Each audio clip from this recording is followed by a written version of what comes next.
안녕하세요. 기쁨병원 강인식 원장입니다. 탈장 재발을 줄이기 위해 1987년부터 쓰이기 시작한 인공망이 최근 많은 합병증을 초래하는 원흉으로 지목되고 있습니다. 그러다 보니 일부 의사들은 인공망 탈장 수술의 부작용을 수술 전에 환자분께 설명을 해주거나 아예 환자분에게 인공망을 사용하는 탈장 수술을 받을지 아니면은 인공망을 사용하지 않는 수술로 받을지 선택하라고 요청하기도 합니다.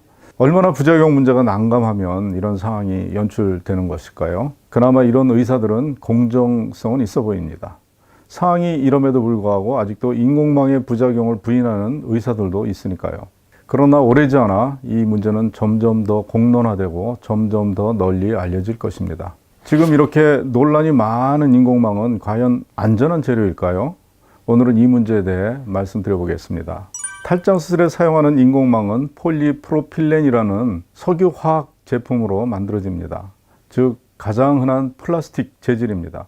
이런 재료를 사용해서 가는 그물망 형태로 만든 것이 바로 수술용 인공망입니다. 우리 주변에서 흔히 보는 모기장이 바로 이것과 동일한 제품입니다. 둘 사이에 차이가 전혀 없는 것이죠. 그래서 아프리카 등지에서는 실제로 모기장을 잘라서 소독해서 탈장 수술에 사용을 하기도 합니다. 이런 플라스틱 그물망을 몸속에 넣고 수술을 하다 보니 많은 부작용이 생기는 것이죠.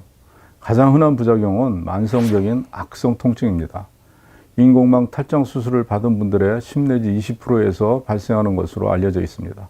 그러나 부작용엔 이런 악성 통증만 있는 게 아닙니다. 몸속에 이물질을 삽입하면은 삽입하지 않았을 때보다 세균수가 10,000분의 1로 줄어들어도 감염 위험은 동일한 것으로 되어 있습니다. 실제로 인공망을 사용할 경우 수술 부위에 고름이 잡히는 이런 농양 발생 위험이 높아집니다.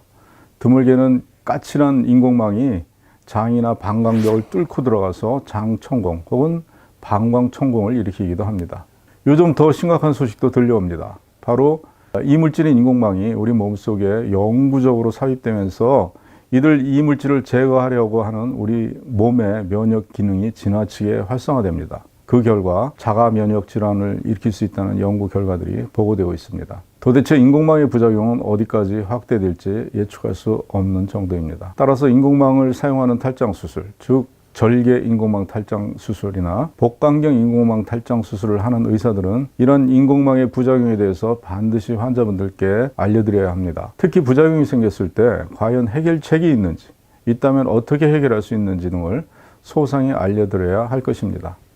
이것은 제 주장이 아니라 미국의 식품의약국, 즉 FDA에서 인공망 탈장 수술과 관련해서 권고하고 있는 내용입니다. 그러나 이런 부작용을 미리 설명한다고 해서 부작용이 생기지 않는 것이 아닙니다. 환자의 자기 결정권을 주라는 의미일 뿐입니다. 또한 의사 입장에서는 부작용이 생길 경우 책임을 회피하기 위한 장치일 뿐입니다. 그러니 결국 중요한 것은 인공망 부작용에 대해 사전 설명을 하는 것이 아니라 인공망 사용을 아예 중지하는 것입니다.